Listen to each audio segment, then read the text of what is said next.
Welcome to Confessions of a Stenographer, where we will focus on all things steno in the state of our profession. Thanks for tuning in. I am your host, Shaunise Day, founder of Steno in the City and founder of this podcast. Happy New Year, everyone. Can you believe that we are now in the year of 2020? Are you all excited about the new year and fired up about setting new goals and knocking them out one at a time? I hope you all are fired up and have your 22 vision plans in motion. This is test mode year, the year of new certifications, reaching new levels, promoting and advocating for the profession, getting involved wherever time may permit, and most importantly, staying encouraged, motivated, and positive about our wonderful profession. I'm excited to announce that this podcast was finally approved and we are now on iHeartRadio. Yay! Can you believe that? We get to promote our profession to the public on so many platforms. We are now on iTunes, Google Play Music, SoundCloud, Spotify, and now iHeartRadio, which is the #1 platform for podcasting. I want to encourage you all to spread the word about our Steno podcast. I believe and declare that if we focus on working together and becoming one team with the same goal, we can win back our profession in a major way. One team that is driven to promote and protect this profession. With that being said, let's get into our next interview with the Steno legend. This awesome stenographer has been a reporter since 1990. Again, since 1990. He was a closed captioner for KVIA-TV in El Paso, Texas, and a freelance reporter in Washington, D.C. In 1993, he joined the U.S. House of Representatives as an official reporter. During his 22 years with the House, he served as an official reporter to House committees, an official reporter of debates, deputy chief reporter, and 10 years as chief reporter supervising a 43-member staff. Can you imagine supervising 43 members on Capitol Hill? He has also reported the State of the Union addresses of President Clinton, Bush, and Obama. He retired from federal service in 2015 and again is a freelance reporter in Washington, D.C. But most importantly, and if you follow him on social media, he does a lot of traveling. I mean, a lot. We can now call him Mr. International. Ladies and gentlemen, please welcome Joe Strickland. Okay, Joe, welcome to Confessions of a Stenographer. We are now on our second episode, and I just want to thank you for agreeing to chat with us. And well, it's good to talk to you. Thank you. Yes. So, are you ready to confess? I am shaking in my boots, but give it a shot. I just love it. So, for the love of stenography on Capitol Hill, we'll start off with, how did you get into stenography? Did you have a dream job or a career before discovering steno? Well, actually, I went to college and studied music. So my degree from university is in music, and I thought right up until graduation that I was going to pursue that, and actually started a master's program in music thinking that I wanted to be a teacher. But the funny thing happened on the way to that decision. I was performing a lot and traveling a lot, and for the first time in my life while I was in college, I found myself having opportunities to travel to, of all places, Washington, D.C. was one of them, and Europe. We were in Europe a lot. We were singing and performing around. And I decided in my first semester of graduate work that what I really wanted to do with the rest of my life was travel. And so much to the chagrin of my parents who had been putting me through university, I went and got a job in a travel business and learned the travel business and ended up opening my own travel agency and ran it for 10 years. So that's what I did before I was a stenographer, is I traveled a lot and ran a travel business and grew it up into something that when we sold it, I then had to say, now what am I going to do? And that's when I got into court reporting. I believe you heard episode 1 with Mike Hensley, and Sure did. Yes, and so before before he got into court reporting, he had a love for music, and I think he mentioned band. He was interested in band, so it's interesting how with you had a love for music, prior to this. Well, one thing as far as the music connection is concerned, and I've run into this with many, many other court reporters, when you're studying, like I started out studying piano as a kid, like so many people, and then I got into singing when I was in high school and ended up doing a degree in voice, and you're practicing constantly. You're practicing. So it teaches you to do things that you can't really do over and over and over until one day you actually can. And so I think maybe, I don't know, there's no science behind this, but maybe the fact that people have gone through music training and have learned how to practice and are not so easily discouraged when they fail, maybe that's why you find a lot of musicians in court reporting. Right, exactly. Now, for your schooling, where did you go to school, and what was your your theory? What theory did you study? Well, I was living in the Dallas area, and I went to court reporting school in Richardson, Texas, to a school called Professional Court Reporting Schools, owned by a wonderful, wonderful woman named Ardith Spies, who I attribute. You asked me about mentors. She was one of my mentors. She made sure that I got through school. And the theory that we learned was a real-time theory called digitext. And I don't know if digitext is still taught, but it was one of the first conflict-free real-time theories. And so that's where I studied and what I studied. Oh, okay. So are you born and raised? Where are you born? Are you from Texas? This is a long story, but I'll give you the short version. Okay. I was born in West Texas to a Texas family, and my folks moved to California when I was 9 months old. So I consider myself a Texas-born Californian. I grew up in California, and when I went to college, I went back to Texas to go to university and ended up in the Dallas area. So I have Texas roots, but I never really lived there until I was an adult. So. Okay, so here's our connection, because I am born and raised in California, but my heart is in Texas. I love Texas so much, and I think I want to say last year I was there at least maybe 8 or 9 times. I just love everything about Texas, from the food to the Southern hospitality. I really, really love Texas. Well, there you go. So I have a feeling you're going to need to be taking the Texas test one of these days. That's in my long-term plan. It is. So speaking of certification, while certification is extremely important, what certs do you currently hold? I have an RPR and a CRR and a CRC, which you know, but the CRR is the real-time certification, and then the CRC is a captioning certification. So. Yes. And then that's right, you did in your resume, you did caption for a television station in Texas, correct? My very first job out of school, because I hadn't gotten certified.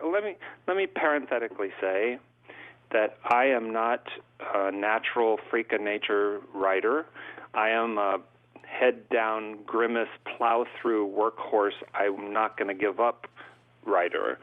And so I had, and I know some people may identify with this, I had a real time getting my certifications, but I also had a mortgage. And so when I got out of school, I desperately needed to work, but I hadn't gotten my state certification or my RPR yet. So I was able to step into, because of my real-time training, a captioning position in El Paso for a year. And it was baptism by fire, doing live captions on TV while still practicing for the RPR and all that kind of stuff. But it was a wonderful way to make a living and pay my bills while still trying to get those letters after my name. So. Right.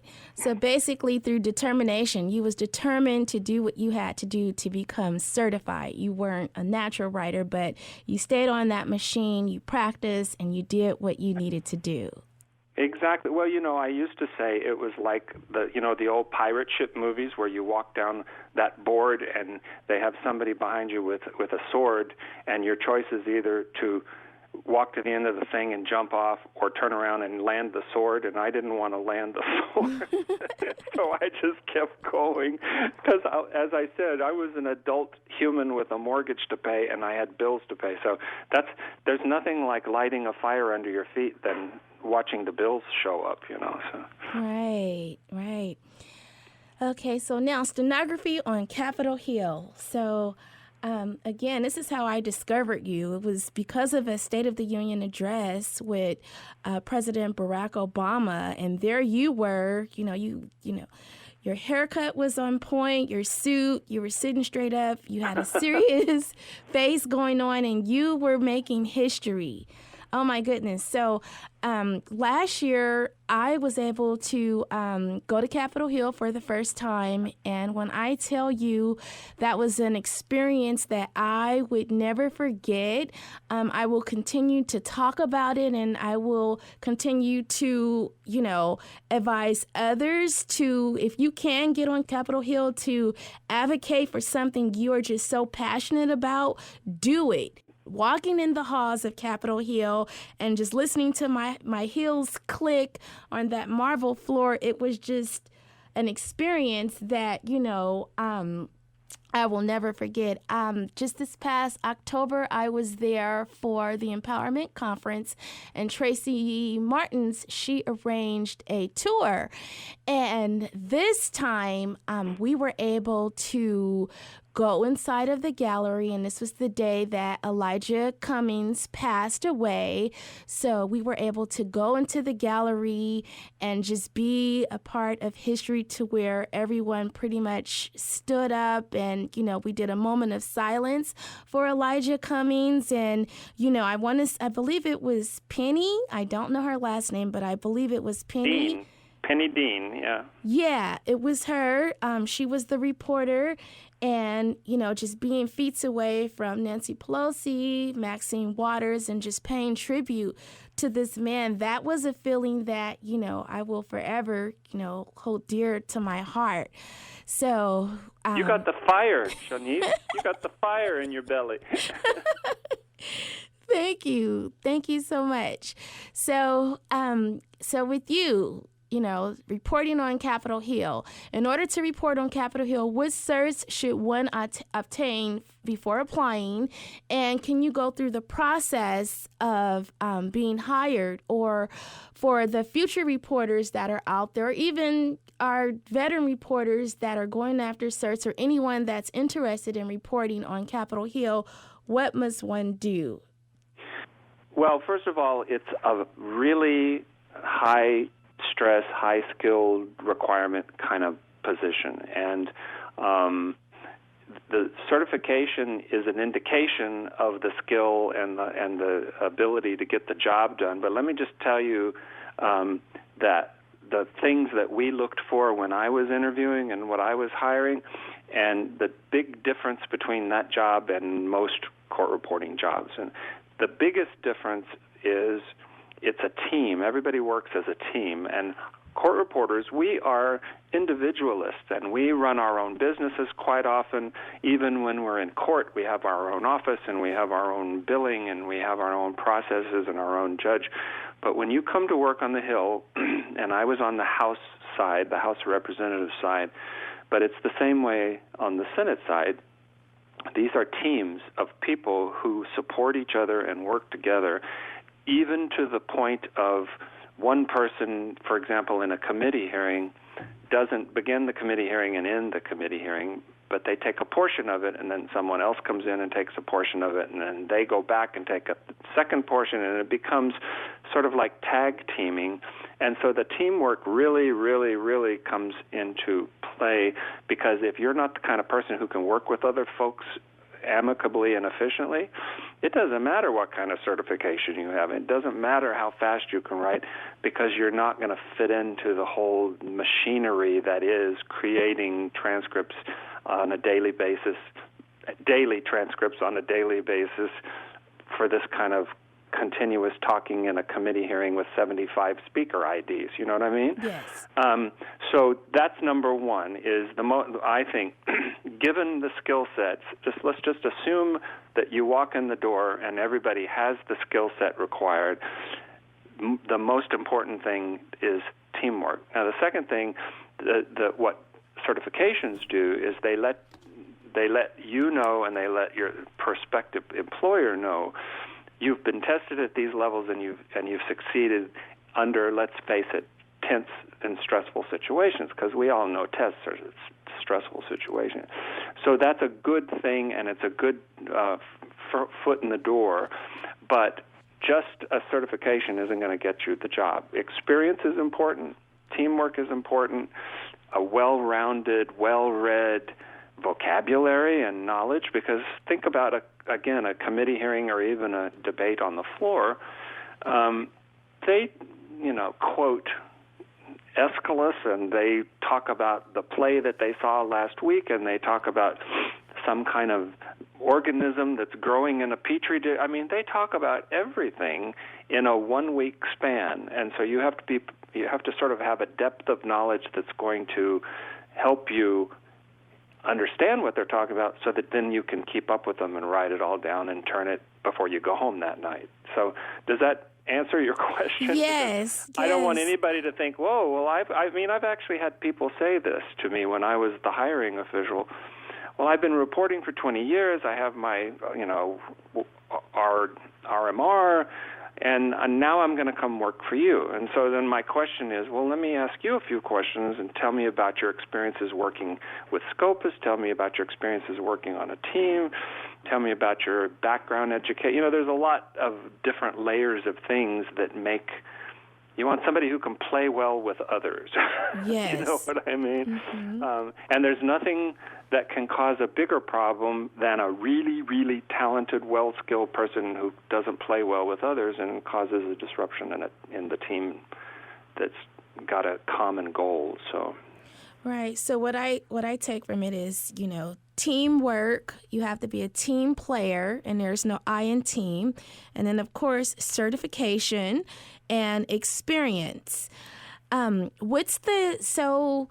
A reporter, say, for instance, certified for maybe 5 years, and she's all of those things. Do she have a chance of being hired? Is that someone you would hire?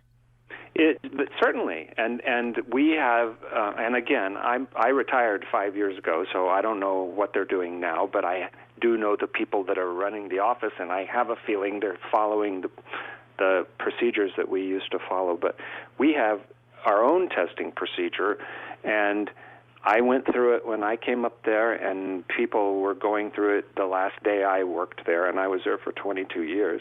It involves actually going into a House committee and reporting alongside the House reporter who is actually creating the transcript, and then coming back and transcribing a portion of that, and we look at how much they get done and how much they are able to scope and turn into us in a certain amount of time. That's very important, because a really, really good reporter who takes forever is not a good fit. And then we look at the accuracy of what they reported, and then there's also a written test that deals with government and background and vocabulary and all sorts of things. And then there's an interview process. So it's sort of I used to call it, a killer day. It's a long killer day of testing, but it's also a long killer day for the supervisor responsible for handling the whole thing, too. So it's very important. It's a big deal to get hired, and it's a big deal to not be there anymore. So it's important that we make the right, wise choices, and it's important that they understand. And I've actually had people come after the completion of their, 2 hours in a committee hearing going, you know what, I don't want to do this, because they just got their first taste of what it's like to be, bashed about by a giant committee with lots of speakers. And I've actually had people say, you know what, I'm going to give it a few years. I'll come back and talk to you later. Anyway, does that answer your question? Yes. Okay. Let me just say, and this is a secret just between me and you and the people who may be listening to this, it's the best job in court reporting, and I swear by that. Mm-hmm. I think it's the best. I used to say to my boss before I was ever a supervisor, I would go in his office, I go, this is the best job. It's the best job. Because I always say to people, if what you're going to do is quietly listen and write down what people are saying, what better job than listening to, the leaders of the country and the smartest people in the industry and the generals who fight wars. And for me, it was like going to a movie every day. I think it's the best job. Now, I have a dear friend who is an official in federal court, and when I say that, he goes, nope, you're wrong. It's federal court. So everybody has their place where they bloom, and I bloomed there. That was just the best job for me. So. Right. So for the State of the Union addresses, during your time on the Hill, how many did you cover? Did you keep track, or how many did you cover? I covered my first one when Bill Clinton was president, and if you count that first one and all through the Obama State of the Unions, I did 8. I did 8 State of the Union addresses. I did Bill Clinton in 96, George W. Bush in 2006, and then 6 State of the Union addresses with President Obama, and then it's actually 2 more joint sessions with Barack Obama, but they weren't State of the Union addresses. When he became president, we were in a mess. The economy was in a mess, and he did a joint session about the economy, which was not a State of the Union address, and that was actually my first with him. And then he did another joint session where he talked about health care when he was working on the ACA, and that was not a State of the Union, but it's handled the same way, and it feels the same. And I will also say that although I reported the Clinton address and the Bush address and about half of those Obama addresses, I didn't report all of the Obama's addresses, but I was on the dais sitting in front of him listening while one of my reporters was doing it, So it felt like I was in the room. That's what was important to me. So. Right. So you are a part of just so much history. Do you miss it? I miss the people. I get that question a lot. I had some lovely, wonderful, lifetime friends and coworkers and supervisors. I had the best supervisors, and I miss those people.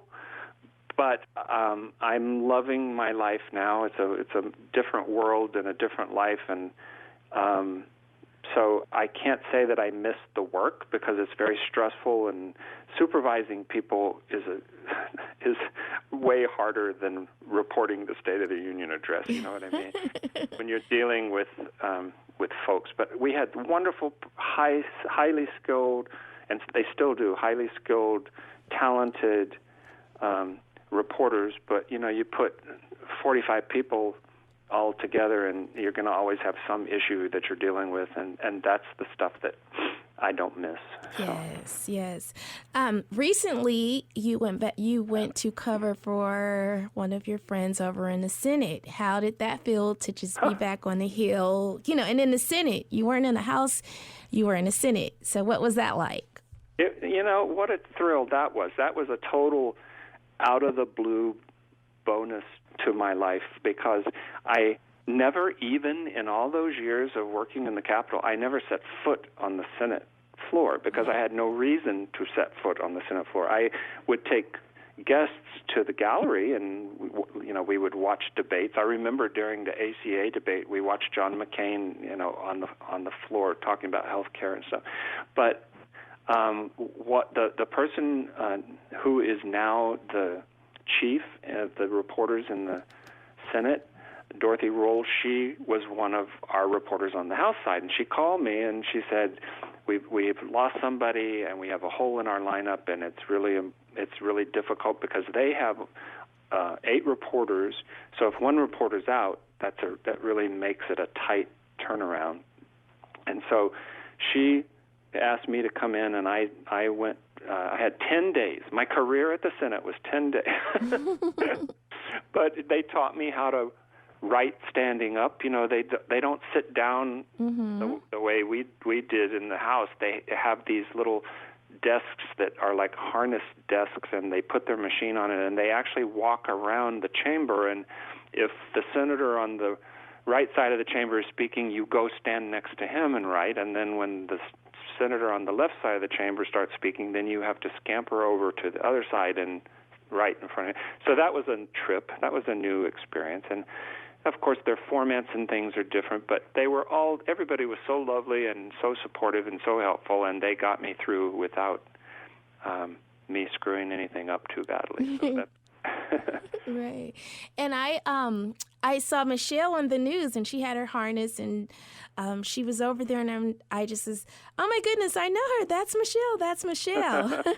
She's wonderful. They're all so great. You know, Michelle was at the House, and there's several of the folks. Catalina was at the House. She's over there now.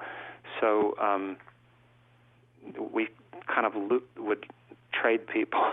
We would lose them to the Senate, and they'd go over there. Hey. But and Dorothy is spectacular. She's just one of my favorites. So right. And I know Michelle, I know Kelly, and I met them in Chicago when I met you. Actually, I'll never forget when I met you, by the way, because we were in the lobby of that hotel in Chicago, and this young, beautiful lady came running up to me screaming. So it's just so great. I know. And, you know, I was headed to meet Sarah Nadgett because she had to leave the convention ahead of time. And so I was on my way to meet her. And so it was a group of us gonna, take our Friday stroll and explore Chicago. And I said, okay, there's my opportunity, go up to him. And, it was just a great moment to finally get to meet this person who I have been admiring. After retiring, you decided to come back and freelance. Is it safe to say that you love this industry and stenography is rooted deep within your blood?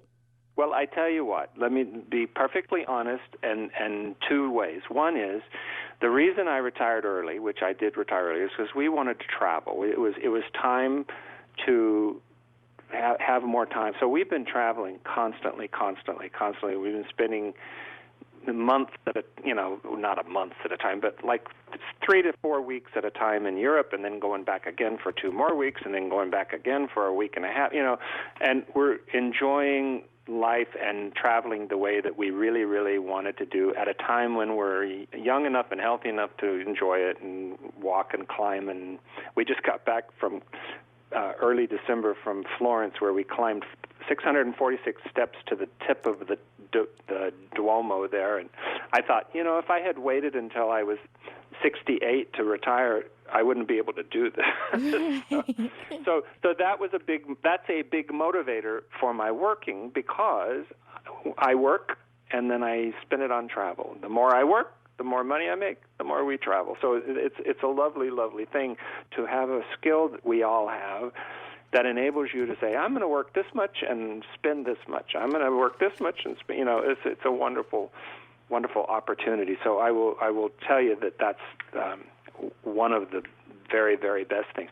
But an indication of how much I really love just writing. The last 10 years of my career, I didn't get to write much because I was basically a manager, and I would cover press conferences and special events and things like that, but I wasn't writing hours and hours a day. So I'm back to writing hours and hours a day, and I realize I really love it. I think it's a great mental exercise as well as physical exercise. And I bought a new machine, and I never thought I would do that this late in my career, but these new machines are so fantastic. And I rode on one at convention. I went, oh my goodness. So I delayed it for a year because I kept thinking, amortize it out.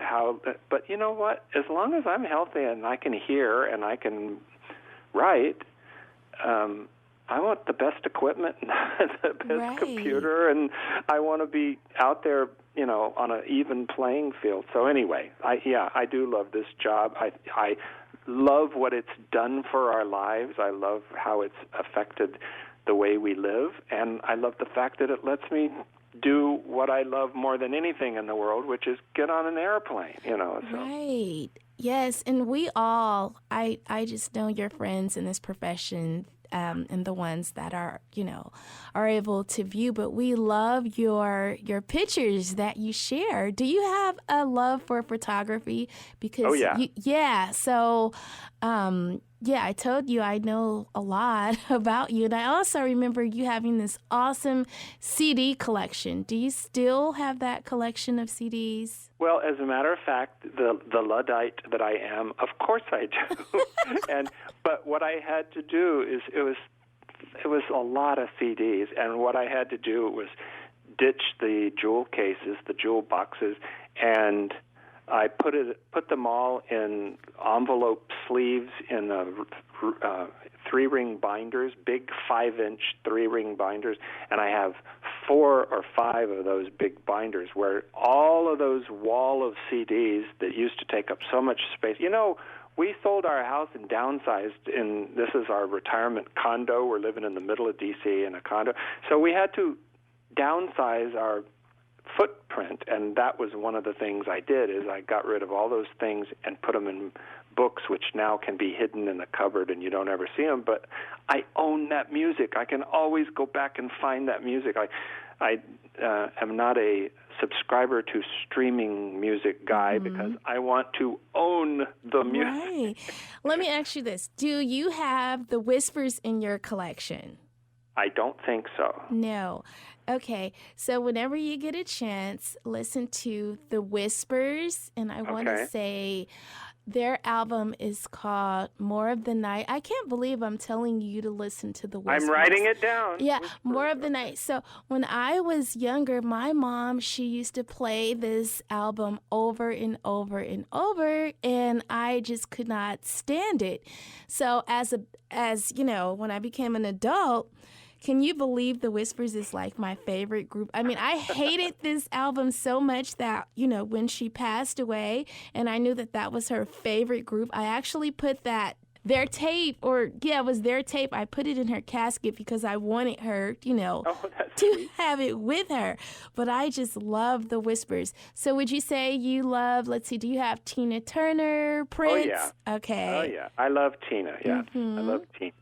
And, because of my music school background, I used to say to people, the more you love music, the more music you love, and I definitely believe that because I like some country music, I like some pop music, I love Adele, I love opera, I love Rachmaninoff, you know what I mean? So it just depends on what kind of mood I'm in and what I'm doing. Like when I'm at the gym, I go to the gym every day, and I can't listen to opera and Rachmaninoff at the gym. I need something that's going boom, boom, boom, boom, boom, boom, But yeah, and as a matter of fact, our next big trip, every time we take a trip, this is so off subject, I'm sorry. But it's okay. You started it. We plan a trip and we figure out where we want to go and we sort of arrange the places and I start booking hotels and we get the air. And then I go, well, let's see if there's any opera or concert or special program going on here. Oh, man, we're 3 days late. And then, we're going to be in London. Oh, man, we could have heard that if we'd gotten there 3 days later, or something like that. So our trip in May, which is already all booked and planned, this time we bought the opera tickets and the concert tickets first, and then I had to figure out an itinerary to stitch it all together. So that's how important music is. Right. Oh my goodness. We love you sharing your travel stories with us. The pictures are amazing. Now, Cher, she is going to do, I guess, another farewell concert. Will you try to get tickets for that? Well, when the convention, when the NCRA convention was in Vegas a couple of years ago, Mm-hmm. she was in Vegas, and so I saw that, classic Cher thing that she did, where it was all this. She started with sunny songs and went all the way through her most recent album, so it was fantastic. So I don't know if I'll chase her down again, but that was worth going to. Let me tell you. She was great. So. Now, let me, and I hope the answer is yes. Are you coming? And I'll do a future episode on the convention, but will you be in Orlando? Please say yes. I am planning because I maintain my certifications and I need the points. And so I want to see my friends. I want to go to classes. I want to get my points. And I missed Denver. Mm-hmm. And what was before Denver? Denver was. Anyway, I don't think I've been for like 2 years, and I need to get back on and see folks because there are people I haven't seen in a year or two. So we're going to go ahead and take a break for the Steno news that you can use. Steno news that you can use. NCRA's 2020 Business Summit will take place February 9th through February 11th in Austin, Texas at the Hyatt Regency Lost Pines Resort and Spa. You can go onto their website for the full schedule and last-minute registration. This event is dedicated to business owners and managers of the captioning and court reporting professions. So if you're interested, head on over to their website and check out their schedule, pricing, and last-minute registration. The online skills test registration will open February 1st through February 20th, and testing will begin March 1st through the 20th. If you want to add letters to your name, go ahead and register. This is the year of certification. Next on our list for Steno news that you can use, Court Reporting and Captioning Week will take place February 8th through the 15th. Let's all get ready to promote our profession like crazy. You can go on to NCRA's website for templates that you can customize to your liking. You can also share on how you celebrated the week by sending your stories to pr@ncra.org. That's your Steno news that you can use for the week. Okay, Joe, with the state of our profession, where do you see stenography headed? Do you see AI taking over our profession, or will there always be a need for stenographers? Well, we cannot deny that artificial intelligence and voice recognition. I mean, you use it. I use it every time I use my telephone. It's good for what it does. I even have voice recognition on my remote from my television, and it's good for what it does, but it's not doing what we can do if we're well-trained and skilled, and real-time is still the thing that everyone needs to strive for. Even if you're not streaming real-time to customers, if you're doing real-time and you have to be to yourself, it makes the turnaround delivery of accurate transcripts so much faster, and so you find your A-team, you work with them, you learn things, and Shaunise, I got to say, you're one of the best learners in this field for finding your A-team. You've got relationships with some great people, and that's the way to pick up the most important things to ensure that you provide the services that are going to be needed. I also think it's really important that we support our association, and I'm a big NCRA supporter, and I think that our numbers are dwindling nationally. Generally, we certainly don't want to reduce the numbers who are bound together in an association for the common purpose, and so I support NCRA 100%. Right, and I'm extremely big on supporting my state and national association. I am going to do an episode regarding associations because I think it's so important. The reason why I am sitting here today speaking to you is because of my association. Serving on the student committee and, the governing board committee, California's CCRA's SOS committee, it allowed me to get in touch with a creative side that I never, knew that even exists. on the student committee, I was able to, put together seminars and, speak. This is a side that I had no idea that I even had. In October, I was invited to be the keynote speaker at the Empowerment Conference. I cannot believe that I was chosen, but I spoke about sometimes the unqualified will get called. And I was called to be a keynote speaker. And at first I was just like, why me? I am just as, I'm not certified. Why me? And so during that weekend, Rich Jamers, I'm pronouncing his last name. Jamostin. Yes. Yeah. He told me to take out Just. Maestro. Just call him Maestro. Maestro. Okay. He told me to take out, just out of my vocabulary because I said, I'm just, and he said, no, change it.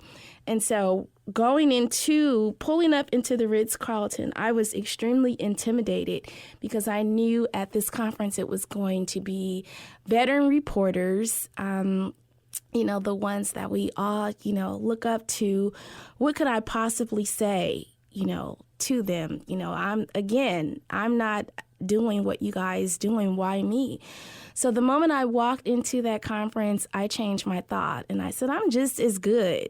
I'm just as good. And so I went into the bathroom to get ready to do the tour that Tracy Martin's invited us to for the Hill.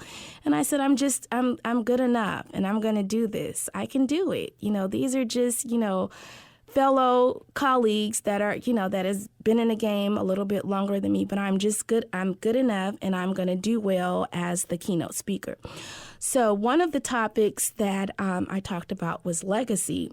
And again, we have a lot of reporters that will be retiring soon. And then you have some reporters that feel, I'm not worried about, where our profession is headed. I'm about to retire. It's over and so forth. So I spoke on legacy, and one thing I touched on was, 40 years from now, and you look back on, where the profession is and all of these years that you put in, would you be proud? Would you be did you volunteer? Did you get involved? Did you do anything to save the profession? So think about your legacy, because it is part of your legacy. What would you want to tell your grandkids? So that's one thing that I touched on. So for you, what advice can you give to myself, the new professionals that we can, hold on to? Well, it's all about technology. Now, you grew up with it, but I didn't. And so you have to embrace this technology. You have to learn it, learn how to use what the software can do for us. We have to learn how to take advantage of the new wireless kinds of technology. You have to stay on top of all of that. So I would encourage, first of all, number one, I would say practice, and get out there. Number two, embrace technology and really go for learn more, develop more. All this software we're working on was developed by people in the industry. We didn't.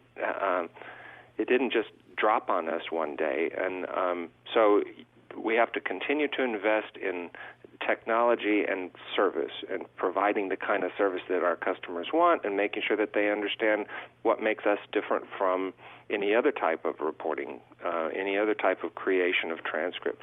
And let me tell you, when I went into court reporting school 30 years ago, here's the question that I got 30 years ago.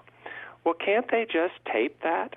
You remember cassette tape? Can't they just tape that? Why do they need you? Because they still had that mental image of us with the little piece of paper coming out the backside of our machine, Right. And so then you get into this, cut back 30 years ago, and I'm trying to explain real time to them. Well, 30 years ago, we didn't have laptop computers on every surface in our home, and people didn't understand. We had to use these big honking computers that looked like a refrigerator, but it still produced a 300-page transcript in a day. I mean, we could still sit there and watch it translate and wonder in magic. Well, now it just happens instantaneously, so we have to continue to get as good as our equipment and continue to, improve our technology and research our technology. Stan Sakai is a coder, for goodness sakes, and he's already doing types of code. He's a stenographer who is also a computer coder, and he's developing codes that will enhance the business. So, this is the direction that we have to go to ensure that 30 years from now, when somebody calls Shaunise and says, I want to talk to you about your career, you can relate how important technology was to you. Does that make sense to you? Yes, Yeah, okay. It does. And speaking of Stan, he's just taking stenography to a whole new different level. He's so 30 years ago, I'm sure, you guys never thought that we would be where we are now, but with him, he's taken, I like to call, I would say him and a few others, the steno game changers, because he's changing the game of steno. He's doing coding and, just the level that he is taking it, like it's kind of hard to, understand. You'll read his posts and you're like, okay. Then you have to read it again, and then you have to Google to try to get, and then, sometimes I'll reach out to Isaiah, okay, what is he, what is this? So, yeah, he's definitely taking our industry to a whole new different level. Do you have any mentees? I know for me, before I start anything new for the profession, I'll reach out to you to get your opinion because I value, your thoughts and what you have to say. So do you have any mentees? Well, I have a lot of people like you that I talk to. I don't call them mentees, but there are a lot of young professionals that I talk to on the phone a lot about things and career advice and those kinds of things. I also, because of my work, where I worked for so long, people who are interested in coming to Washington and ultimately working for Congress, I talk to a lot of people about that because there's a lot of misconceptions and things that people need to understand. And so I don't call them mentees. I don't feel like I'm, Professor Joe or anything, but I try to share what I've learned and so that people don't have to go through the same kinds of things.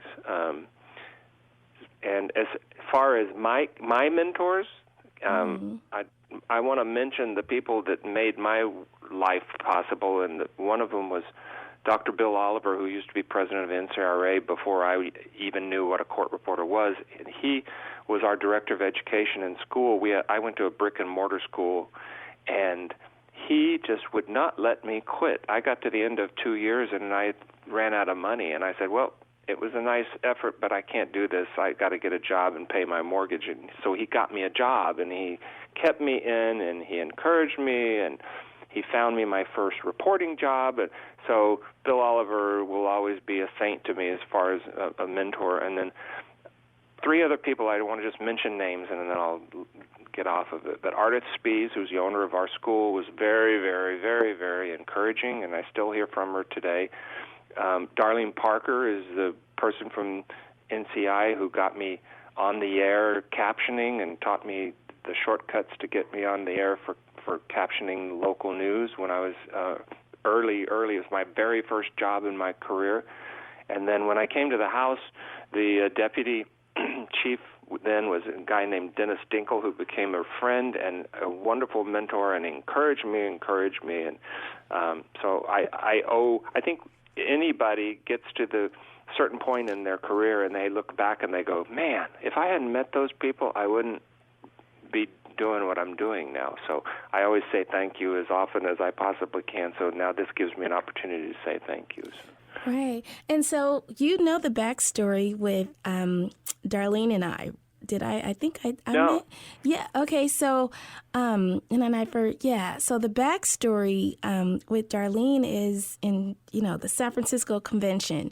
And this is when I was on a mission to find out who you were. And I went to, Twitter, and someone said, this is when you were doing the State of the Union address.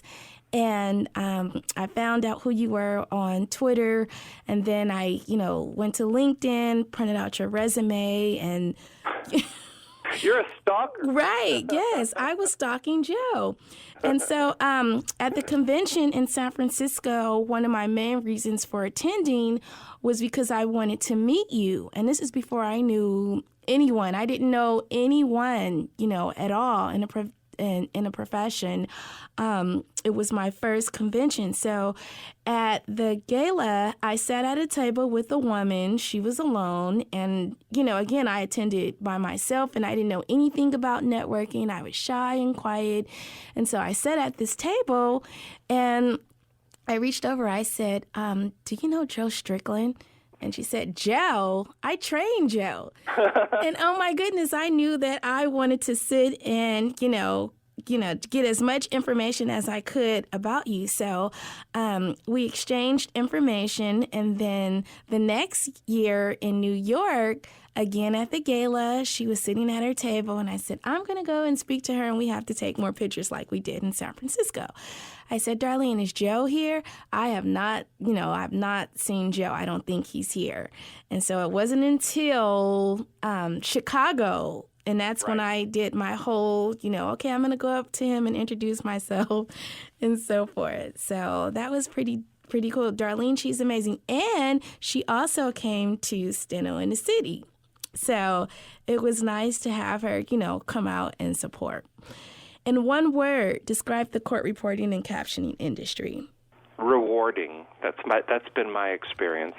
I came at this career, as we talked about earlier, sort of late. I was in my mid-30s, and it was a career change, and the entire career change was directed by what I wanted from a career rather than wanting this career. And what I wanted from a career was, A, I wanted to move. I wanted to have a job that I could do anywhere, so that if I wanted to move again, I hadn't invested myself in a storefront business that I couldn't leave.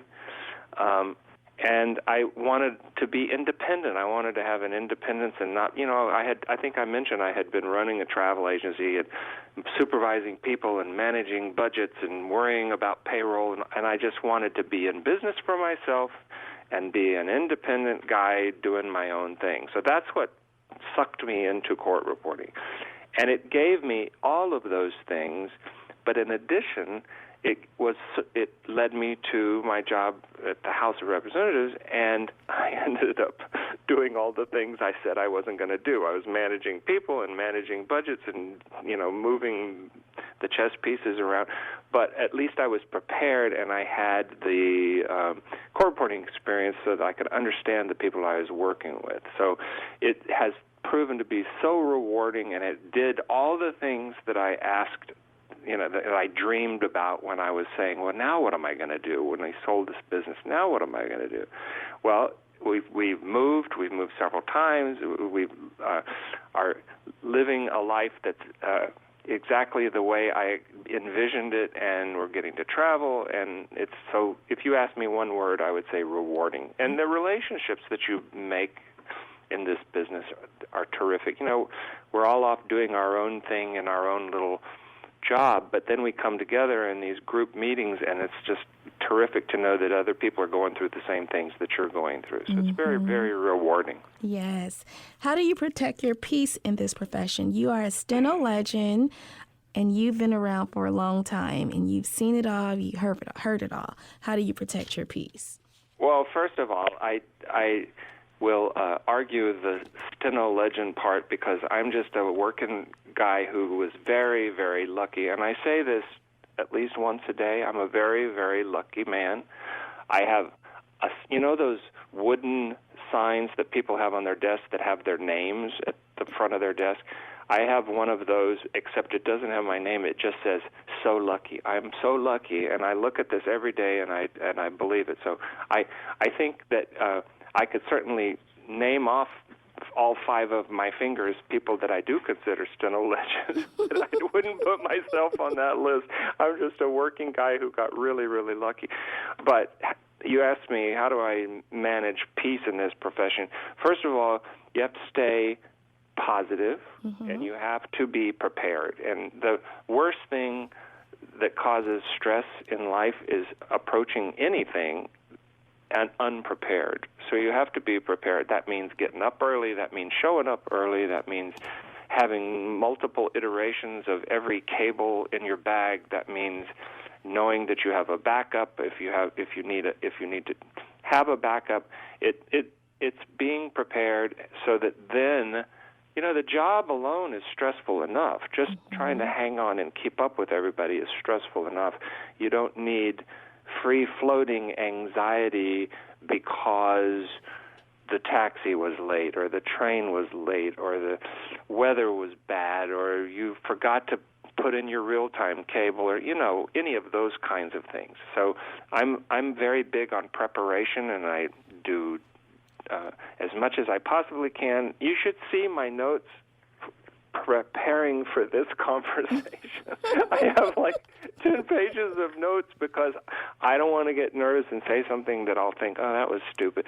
So I prepare. So that would be a big thing to say. If you want to reduce the anxiety is normal. Anxiety in life is normal. But if you want to reduce the anxiety and have some peace about things, prepare, over-prepare. And then don't fight the small stuff. You can't always be in control.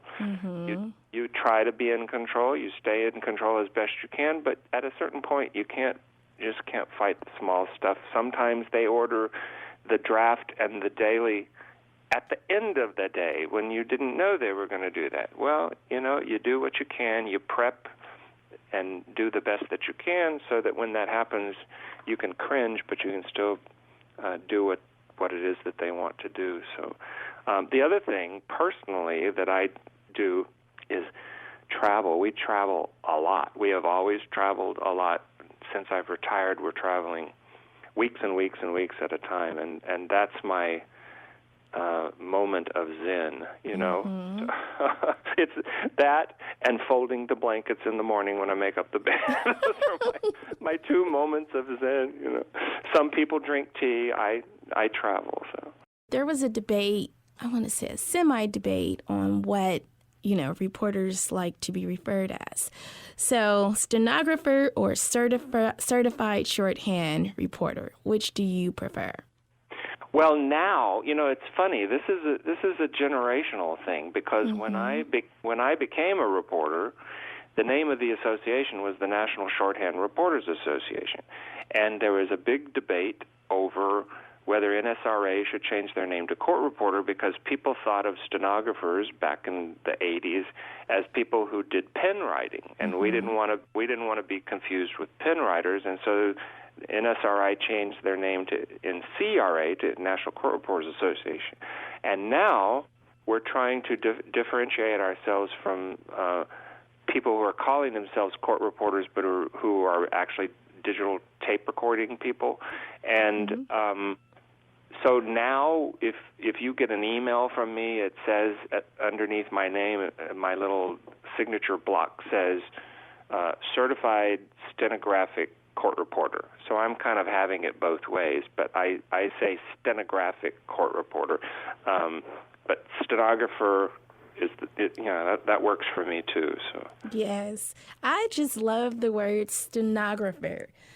When you say it, it just sounds like it has so much power. Stenographer. I just think it's a sophisticated term, and so I'll be going with stenographer.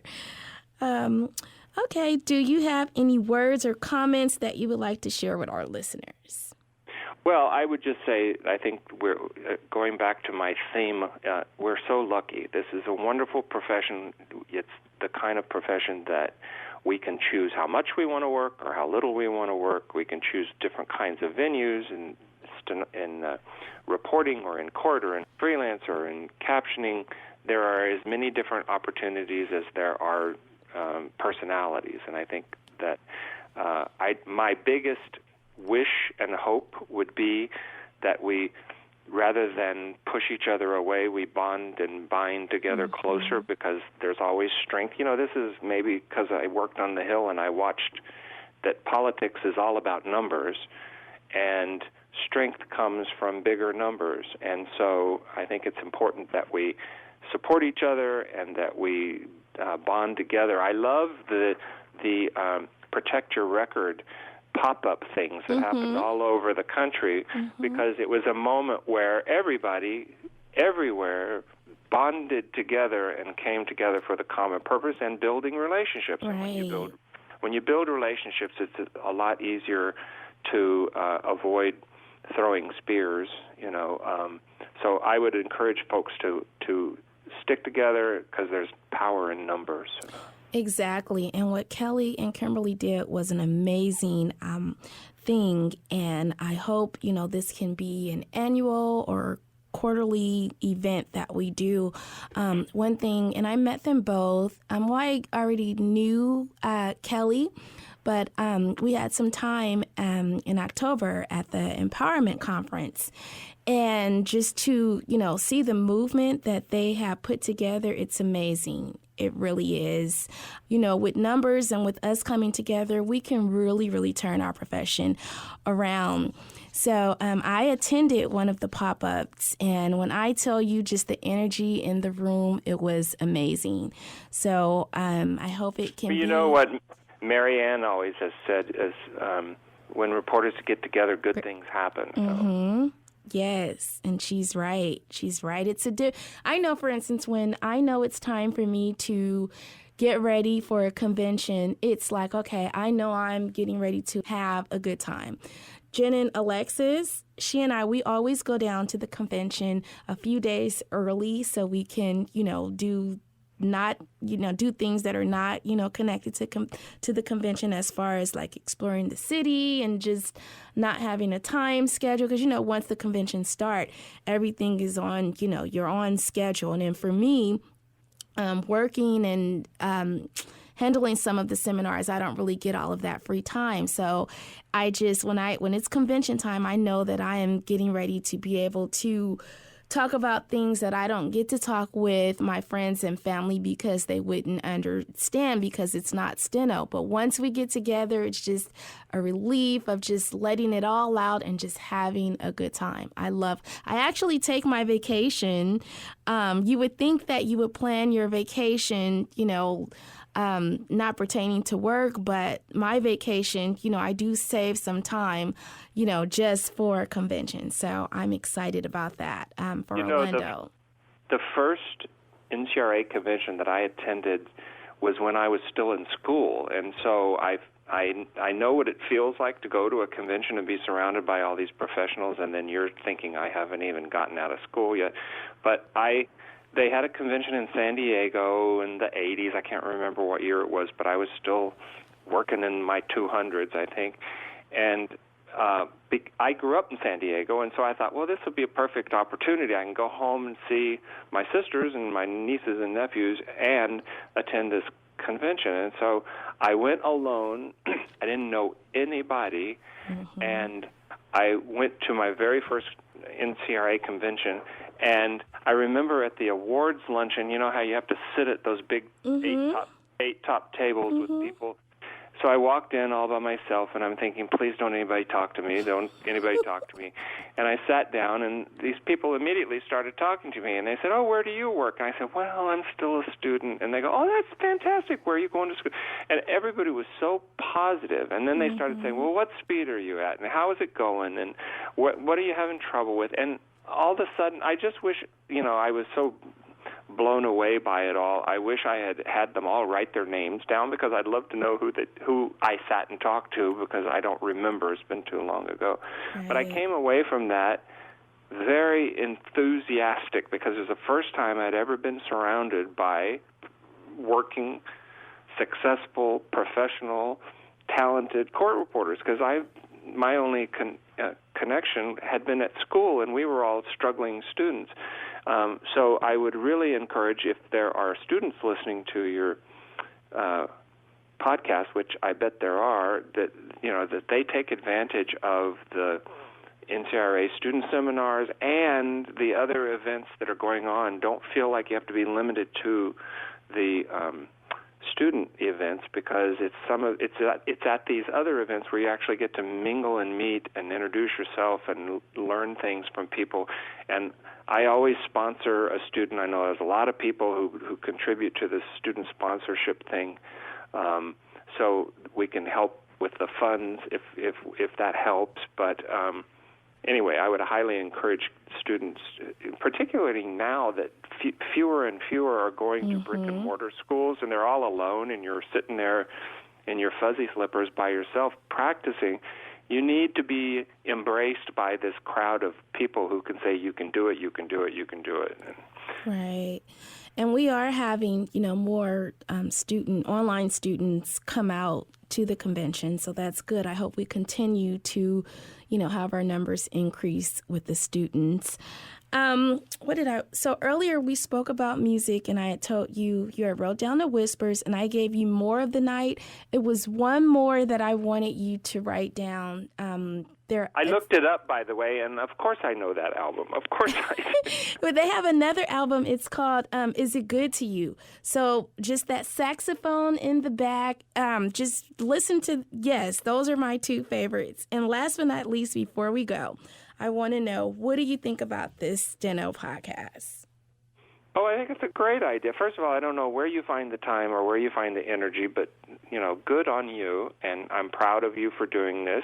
And I think I hope you're getting a good audience, and I know your audience will grow. I think you need to promote it at the meetings that you're going to. I think you need to print up some cards with the how to find it, so that when you go to convention in Orlando, you can pass out cards and increase your numbers, because, again, it's a very solitary endeavor, learning steno and even working quite often in steno. It's a very solitary career, so it's good to have some place to go and be with folks that have common interests. So.